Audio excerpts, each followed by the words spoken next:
ছাত্ৰ ছাত্ৰীসকল আজি মই তোমালোকৰ চতুৰ্থ শ্ৰেণীৰ অৰ্থাৎ ক্লাছ 4ৰ অংকুৰণ পাঠ্যপুথিৰ 14 নং পাঠত থকা গছে যদি খোজ কাঢ়ে নামৰ এই পদ্যটোৰ ক্ৰিয়াকলাপসমূহক সমাধান কৰি দিম। গতিকে ভিডিঅ'টো শেষলৈকে চাই যাবা আৰু এতিয়ালৈকে যদিহে চেনেলটো সাবস্ক্ৰাইব কৰি লোৱা নাই কৰি লোৱা, কাৰণ তোমালোকৰ এনে ধৰণৰ ভিডিঅ'বোৰ ইয়াতে পাই থাকিবা। প্ৰথম ক্ৰিয়াকলাপটো দিয়া আছে যে পদ্যটো স্পষ্ট আৰু শুদ্ধ উচ্চাৰণেৰে পঢ়োৱা আহা। তো তোমালোকে পদ্যটো স্পষ্ট আৰু শুদ্ধ উচ্চাৰণেৰে পঢ়িবলৈ যত্ন কৰিবা। পদ্যটো আবৃত্তি কৰোৱা আহা বুলি কৈছে, তো তোমালোকে পদ্যটো আবৃত্তি কৰিবা। তাৰ পাছৰ ক্ৰিয়াকলাপটো দিয়া আছে যে উত্তৰ দিয়া। ইয়াতে ক খ বুলি দিয়া আছিল, কত কেইটামান প্ৰশ্ন দিয়া আছিল আৰু খটো কেইটামান প্ৰশ্ন দিয়া আছে। প্ৰথমতে আমি কৰ প্ৰশ্নকেইটা চাওঁ। কৰ 1 নম্বৰটোত দিয়া আছে যে পদ্যটোত আমাৰ দৰে গছেও কি কৰাৰ কথা কল্পনা কৰা হৈছে। ইয়াৰ উত্তৰ তোমালোকে লিখিবা। পদ্যটোত আমাৰ দৰে গছেও কথা কোৱা, খোজ কঢ়া, ফল আনি ঘৰে ঘৰে দিয়া আৰু আমাৰ লগত যোৱাৰ কথা কল্পনা কৰা হৈছে। 2টোত দিয়া আছিল যে গছে যদি খোজ কাঢ়ে তোমাৰ কেনে লাগিব। ইয়াৰ উত্তৰ তোমালোকে লিখিবা যে গছে যদি খোজ কাঢ়ে আমাৰ বৰ মজা লাগিব বা মোৰ বৰ মজা লাগিব, তেনেকৈ লিখিব পাৰা। 3 নম্বৰটোত দিয়া আছিল যে আমাৰ মৰম চেনেহবোৰ গছে কিহত বান্ধি নিব। ইয়াৰ উত্তৰ তোমালোকে লিখিবা যে আমাৰ মৰম চেনেহবোৰ গছে পাতত বান্ধি নিব। 4 নম্বৰটোত দিয়া আছে যে হাবি এৰি গছ কাৰ লগত যাব বুলি ভবা হৈছে। ইয়াৰ উত্তৰ তোমালোকে লিখিবা হাবি এৰি গছে মানুহৰ লগত যাব বুলি ভবা হৈছে।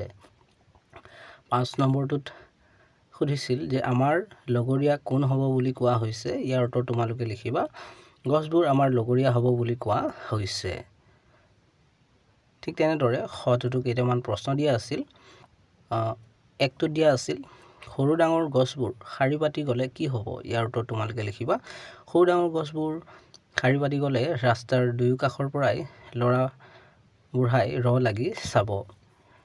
2টোত সুধিছিল হাবি এৰি গছ গুচি গ'লে কাৰ কি অসুবিধা হ'ব। ইয়াৰ উত্তৰ তোমালোকে লিখিবা হাবি এৰি গছবোৰে যদি গুচি যায় তেনেহ'লে চাইকেল, ৰিক্সা, গাড়ীবোৰৰ অসুবিধা হ'ব, কাৰণ গছবোৰে গাড়ীবোৰক বাট এৰি নিদিব।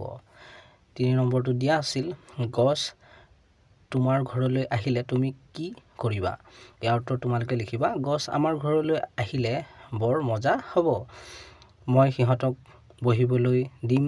ঘৰৰ ভিতৰত যিহেতু সোমাব নোৱাৰে, গতিকে চোতালতে ওখকৈ চকী বনাই আনি বহিবলৈ দিম। তাৰ পাছৰ ক্ৰিয়াকলাপটোত দিয়া আছে যে শব্দ সম্ভাৰ আৰু অভিধান চাই তলৰ শব্দবোৰৰ অৰ্থ লিখা। ইয়াতে শব্দ কেইটামান দিয়া আছিল মজা, বিলাই, লাগি, লগৰীয়া। এই অৰ্থবোৰ আমি লিখিব লাগিছিল। মই ইয়াতে লিখি দিছোঁ, যেনেকৈ মজা মানে আনন্দ, সুখ, সোৱাদ, তেনেদৰে মই এতিয়া লিখি দিছোঁ। তোমালোকে ভিডিঅ'টো ৰখাই এইবোৰ লিখি ল'বা। ইয়াৰ পাছৰ ক্ৰিয়াকলাপটো দিয়া আছিল যে পদ্যটো গদ্য ৰূপত কোৱা আৰু লিখা। ইয়াৰ উত্তৰত তোমালোকে মই ইয়াতে যেনেদৰে লিখি দিছোঁ ভিডিঅ'টো ৰখাই ঠিক তেনেদৰে লিখি ল'বা। তাৰ পাছৰ ক্ৰিয়াকলাপটোত দিয়া আছে যে তলৰ খালী ঠাইবোৰত পদ্যটোৰ পৰা শব্দ বহুৱাই সম্পূৰ্ণ কৰা। আমি পদ্যটো পঢ়িলে এইকেইটা ভালদৰে সম্পূৰ্ণ কৰিব পাৰিম আৰু তোমালোকে পদ্যটো চাইও ইয়াতে পূৰাব পাৰা।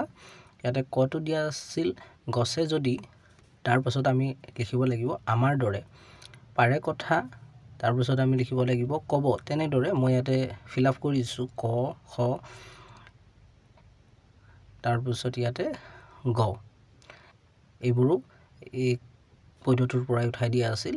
মই ইয়াতে লিখি দিছোঁ এই খালী ঠাইবোৰত। তোমালোকে মই যেনেদৰে লিখি দিছোঁ লিখি ল'বা, বা তোমালোকেও চেষ্টা কৰিব পাৰা। তোমালোকৰ কিতাপখন মেলি চাবা, তাতে পদ্যটো পায়েই যাবা। তাৰ পৰা চাই ইয়াত লিখি দিব পাৰিবা আৰু পদ্যটো ভালদৰে মুখস্থ কৰি ল'বা। তেতিয়া তোমালোকৰ পৰীক্ষাত আহিলেও এনেদৰে তোমালোকে এইবোৰ পূৰ কৰিব পাৰিবা। তাৰ পাছৰ ক্ৰিয়াকলাপটো দিয়া আছে যে পদ্যটোত থকা যুক্তাক্ষৰ দুটা ভাঙি দেখুৱাই দুটাকৈ শব্দ লিখা।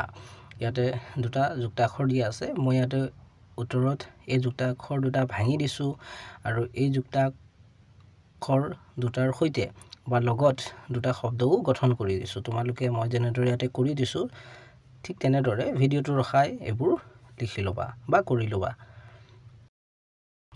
তাৰ পাছৰ ক্ৰিয়াকলাপটো দিয়া আছে যে যুক্তাক্ষৰ গঠন কৰা ইয়াতে যুক্তাক্ষৰ গঠন কৰিব দিছিল মই ইয়াতে কৰিয়ে দিছোঁ তোমালোকে দেখা পাইছাই নিশ্চয় মই যেনেদৰে ইয়াতে গঠন কৰি দিছোঁ যুক্তাক্ষৰবোৰ ঠিক তেনেদৰে ভিডিঅ'টো ৰখাই এইবোৰকো কৰি ল'বা তাৰ পাছৰ ক্ৰিয়াকলাপটো দিয়া আছে পদ্যটোৰ পৰা বিচাৰি উলিয়াই লিখা বিশেষ্য পদবোৰ যেনে গছ ঘৰ তাৰ পাছত আমি লিখিব পাৰোঁ ফল পাত হাবি তেনেদৰে মই ইয়াতে কৰি দিছোঁ ক খ গ কত লিখিব দিছিল বিশেষ্য পদবোৰ খত বিশেষণ পদবোৰ আৰু গত ক্ৰিয়াপদবোৰ আৰু পাছৰ ক্ৰিয়াকলাপটোত দিয়া আছে যে তলৰ শব্দবোৰেৰে একোটাকৈ বাক্য লিখা ইয়াতে শব্দবোৰ দিয়া আছিল মজা মৰম চেনেহ বিলাই লগৰীয়া তেনেদৰে তো প্ৰথমতে মই মজাটো লৈ লিখিছোঁ আজি বন্ধুবোৰৰ সৈতে বহুত মজা কৰিলোঁ তেনেদৰে মই ইয়াতে গঠন কৰি দিছোঁ তেনেদৰে বাকি শব্দবোৰৰ সৈতেও মই বাক্য ৰচনা কৰি দিছোঁ বা বাক্য লিখি দিছোঁ তোমালোকে ভিডিঅ'টো ৰখাই এইবোৰ লিখি ল'বা তাৰ পাছৰ ক্ৰিয়াকলাপটোত দিয়া আছিল দলত আলোচনা কৰি লিখা ইয়াতে কেইটামান প্ৰশ্ন দিয়া আছিল এই প্ৰশ্নবোৰৰ উত্তৰবোৰ মই ইয়াতে লিখি দিছোঁ তোমালোকে ভিডিঅ'টো ৰখাই এইবোৰ লিখি ল'বা তাৰ পাছৰ ক্ৰিয়াকলাপটোত দিয়া আছে যে সাঠৰ ভঙা ইয়াতে এটা সাঠৰ দিয়া আছিল গছৰ ওপৰত গুটিৰ ওপৰত গছ কোৱাচোন বাৰু মই কি গছৰ খচ ইয়াতে ছবি দেখাই পাইছা তোমালোকে আনাৰস বা আমি মাটি কঁঠাল বুলিও কওঁ ইয়াক তোমালোকে ভিডিঅ'টো ৰখাই এইটো লিখি ল'ব পাৰিবা তাৰ পাছৰ ক্ৰিয়াকলাপটোত দিয়া আছে যে গছৰ পৰা আমি কি পাওঁ ইয়াতে ফলটো লিখি দিয়া আছিল মানে গছৰ পৰা আমি ফল পাওঁ তাৰ পাছত আমি লিখিব পাৰোঁ ফুল শাক পাচলি অক্সিজেন ঔষধ চাহ খৰি কাঠ ইত্যাদি তো ছাত্ৰ ছাত্ৰীসকল ভিডিঅ'টো ইয়ালৈকে আছিল তোমালোকৰ অংকুৰণ পাঠ্যপুথিৰ অন্য পাঠবোৰৰ ক্ৰিয়াকলাপসমূহৰ ভিডিঅ'বোৰৰ লিংকবোৰ এই ভিডিঅ'টোৰ তলতে পাই যাবা ইয়াতে ক্লিক কৰি চাই ল'ব পাৰিবা আৰু এতিয়ালৈকে যদিহে চেনেলটো ছাবস্ক্ৰাইব কৰি লোৱা নাই কৰি লোৱা কাৰণ তোমালোকৰ এনেধৰণৰ ভিডিঅ'বোৰ ইয়াতে পাই থাকিবা ভিডিঅ'টো ইয়াতে সমাপ্ত কৰিছোঁ